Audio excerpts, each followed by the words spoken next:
Hello everyone, and welcome back to We the People. Today we will be reading Articles 3 through 7 of the Constitution of the United States, and during each section I will give a brief summary of what the wording means. As always, I am requesting that if you have not subscribed to my channel, be sure to hit that subscribe button below. So without further ado, I present the Constitution of the United States, Article 3, Section 1. The judicial power of the United States shall be vested in one Supreme Court and in such inferior courts as the Congress may from time to time ordain and establish. The judges both of the Supreme and inferior courts shall hold their offices during good behavior and shall, at stated times, receive for their services a compensation which shall not be diminished during their continuance in office. So this first section, covers the establishment of the judicial system, and it continues with the judges and that they may continue in good behavior, and talks about when they would receive their compensation. Section 2. The judicial power shall extend to all cases in law and equity arising under this Constitution, the laws of the United States, and treaties made or which shall be made under their authority, to all cases affecting ambassadors, other public ministers, and consuls, to all cases of admiralty and maritime jurisdiction, to controversies to which the United States shall be a party, to controversies between two or more states, between a state and citizens of another state, between citizens of a different state, between citizens of the same state claiming lands under grant of different states, and between a state or the citizens thereof and foreign states, citizens or subjects. So basically, this section covers the powers of the judicial system and whom the power would be over.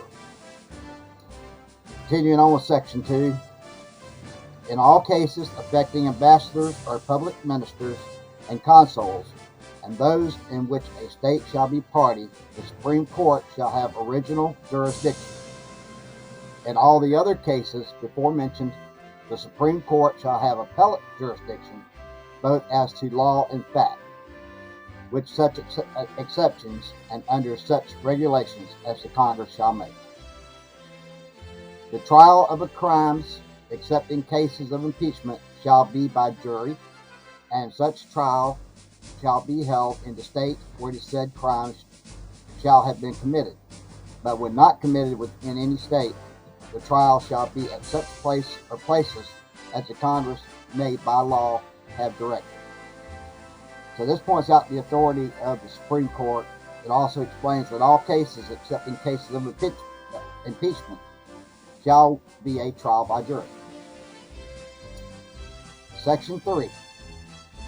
Treason against the United States shall consist only in levying war against them, or in adhering to their enemies, giving them aid and comfort.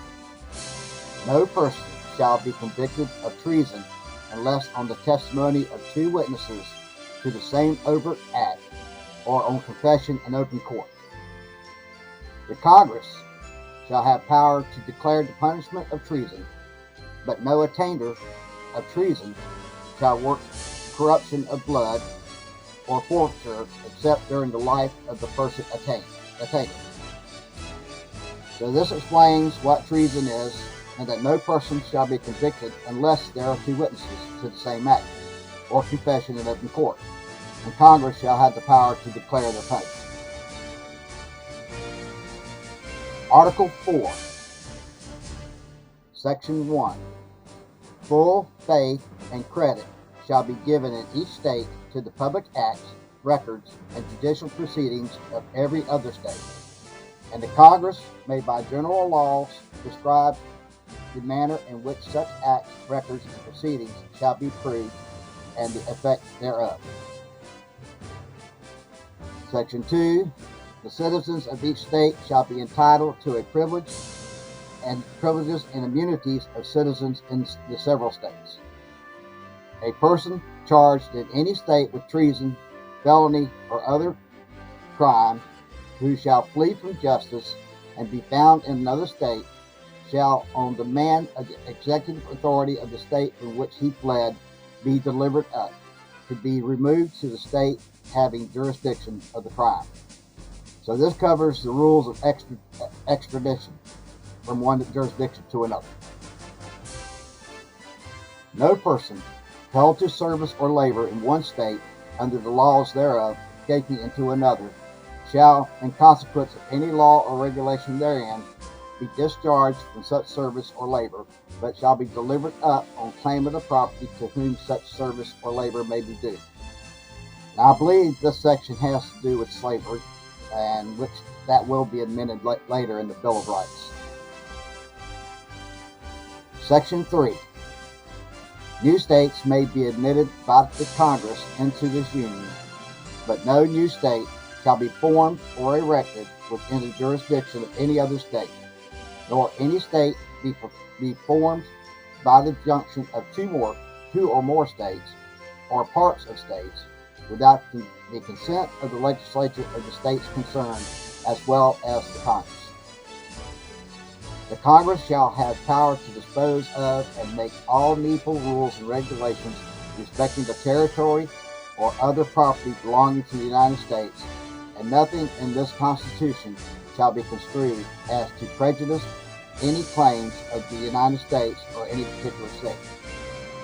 So basically, this section covers formation and introduction of new states into the Union and any properties that the United States owns. Section 4. The United States shall guarantee to every state in this Union a republican form of government, and shall protect each of them against invasion, and on application of the legislature or the executive, when the legislature can't be convened, against domestic violence. So this is basically saying that the Constitution and the government of the United States must guarantee that every state has protection. Article 5. The Congress, whenever 2/3 of both houses shall deem it necessary, shall propose amendments to this Constitution, or on the application of the legislatures of 2/3 of the several states, shall have a convention for proposing amendments, which in either case shall be valid to all intents and purposes as part of the Constitution, when ratified by the legislatures of 3/4 of the several states, or by conventions in 3/4 thereof, as one or the mode of ratification may be proposed by the Congress, provided that no amendment which may be made prior to the year 1808 shall in any manner affect the first and fourth clauses in the ninth section of this first article, and that no state, without its consent, shall be deprived of its equal suffrage in the Senate. So basically, this section here covers the amendments to the Constitution, the procedures for the amendments, and the ratification of the amendments. Article 6. All debts contracted and engagements entered into before the adoption of this Constitution shall be as valid against the United States under this Constitution as under the Confederation. So the bills and everything that we had before the Constitution of the United States was written will still be honored as it was under the Confederation. This Constitution and the laws of the United States, which shall be made in pursuance thereof, and all treaties made or which shall be made under the authority of the United States, shall be the supreme law of the land, and the judges in every state shall be bound thereby.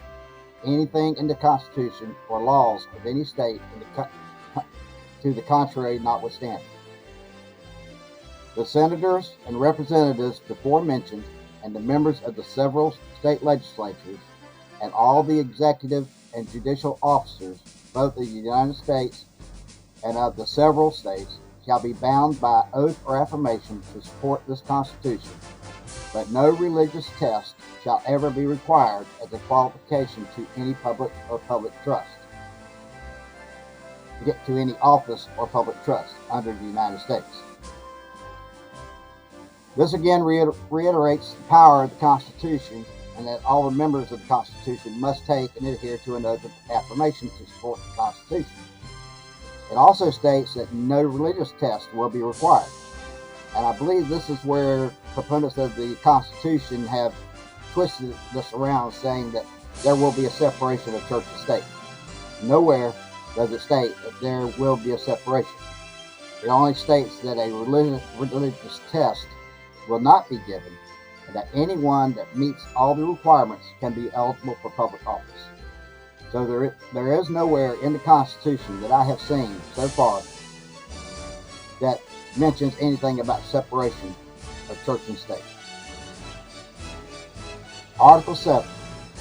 The ratification of the conventions of 9 states shall be sufficient for the establishment of this Constitution between the states so ratifying the same.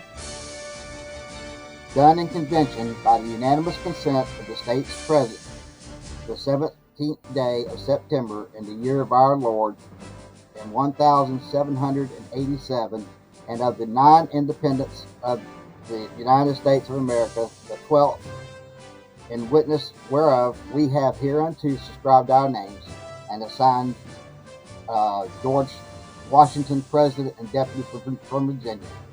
So this covers the affirmation of the Constitution of the United States, signed first by George Washington, and then it's followed by the representatives of each state, which I'm not going to go into because that's a quite lengthy list that's on there.